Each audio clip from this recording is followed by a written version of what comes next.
Okay, in the last video, we looked at the construction line idea of the envelope shape. So I wanted to continue talking about construction lines and, and just to be a little bit more explicit, a construction line, if I didn't define it last time, it's a line that we don't actually see it in nature, like it doesn't exist, like the envelope shape is a construction line idea. It doesn't actually exist, but as an artist, we use that line because it's going to, even though it's not out in nature, it's going to help us get closer to nature in our drawing.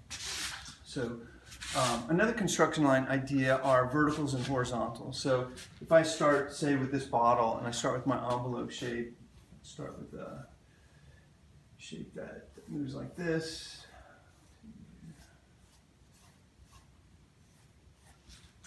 And again, just sort of check the height versus width, the main sort of taperings. And then immediately after that, I've just using straight lines again, flattening things out, not worrying about the volume of things, and not rounding things out yet.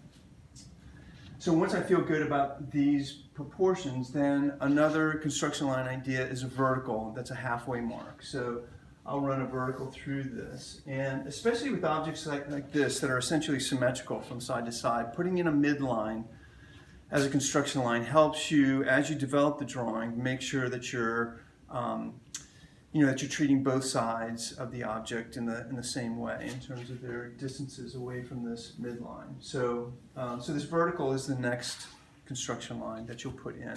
And you won't always put it in. There's some organic forms where it may not make sense to put in a vertical, but usually finding a vertical midline is a nice idea. A lot of times you'll see artists when they might start off with a construction line idea for the head like this, an oval, and then they'll put in a midline that indicates the line between the features. Right? So you do the same thing with these objects. And then a horizontal construction line is used to show important elements that relate horizontally to one another that you want to just make note of. So from here to here, where this object changes direction across here, I would put in a horizontal here. And what this does is it makes sure that these points are symmetrical in terms of their height.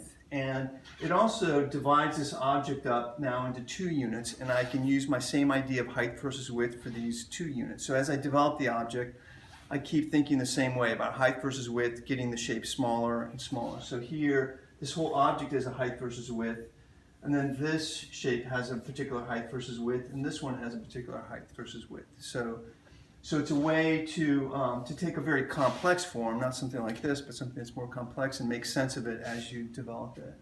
You know, on the head, a horizontal construction line might be put in to show an important horizontal relationship, say the relationship between the eyes, which are about halfway between the chin and the top of the skull. So putting in a horizontal is a construction line idea on an organic form like the head that would also make sense.